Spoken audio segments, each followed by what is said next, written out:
Karibu mpenzi msikilizaji wa Radio Maria Tanzania na msikilizaji wa Radio Mbiu Sauti ya Faraja Kagera katika dakika hizi chache za kipindi cha mtakatifu wa leo. Leo tarehe 26 ya mwezi wa 3, kanisa linamkumbuka na kumheshimu Mtakatifu Ludegeri askofu.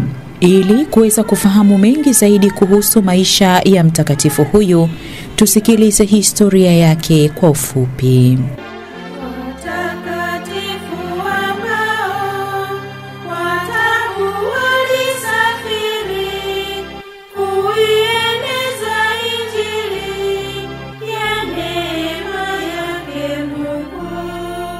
Zamani zile Injili ilipoanza kuenea kwa Wafilisi, Uholanzi na Ujerumani, mtoto wa kike alizaliwa katika nyumba ya jumbe Mkristo.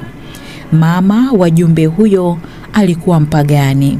Yeye alipenda mtoto wa kwanza atakayezaliwa awe wa kiume, kama ilivyokuwa desturi ya kipagani ya kabila lake.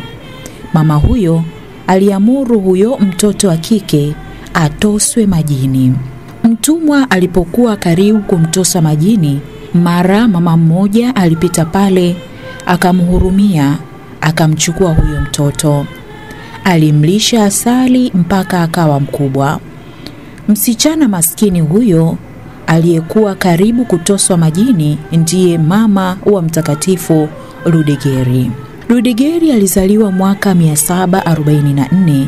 Alielimishwa kwanza katika shule ya monasteri Uholanzi.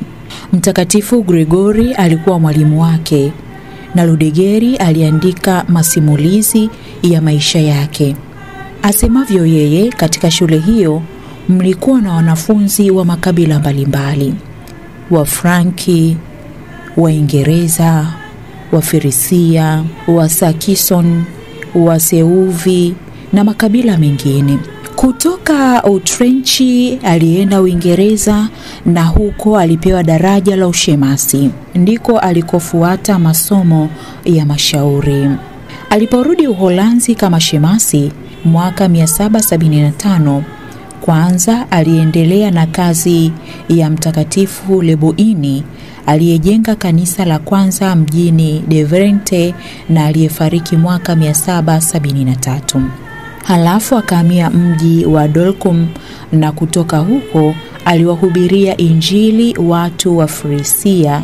Baadaye alipewa upadri mjini Koloni. Aliendelea kujenga makanisa na kuwaongoa wapagani. Mara mkoa wa Frisia ukashambuliwa na Wasaksoni. Walikuja wakabomoa makanisa, wakawafukuza mapadri na kuwashurutisha watu waanze tena kufuata dini yao ya kipagani. Mtakatifu Ludegeri aliwaongoza wanafunzi wake mpaka mahali pa usalama, kisha akaanza safari ya kwenda kuhiji Roma, Italia, ambako alikaa miaka 3 katika monasteri ya Mlima Casino. Kaisari Karoli Mkuu alimheshimu sana, akamfanya kuwa askofu.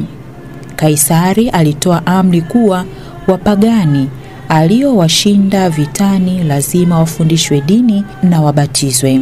Lakini askofu Ludegeri alifaulu zaidi kwa nguvu ya mafundisho yake kuliko Kaisari kwa nguvu ya amri yake. Alifurahi kuona dini ya Kikatoliki ikienea katika jimbo lake lote. Monasteri na makanisa mengi vilijengwa mahali pengi. Misionari mkuu huyu alifariki safarini jimboni mwake mnamo mwaka 809. Akazikwa katika monasteri huko Ujerumani aliyokuwa ameijenga mwenyewe.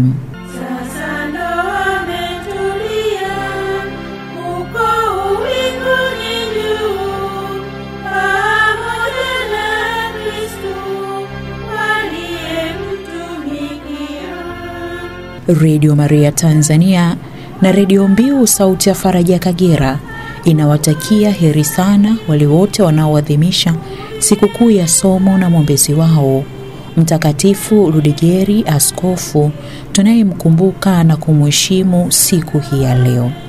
Kwa maombezi yake tunawatakeni nyote mjaliwe neema na nguvu ya kushika vema amri na maagizo ya Mwenyezi Mungu ili hatimaye mweze kurithi ufalme wa mbinguni. Mtakatifu Rudegeri Askofu, utuombee. Amina. Tumsifu Yesu Kristo.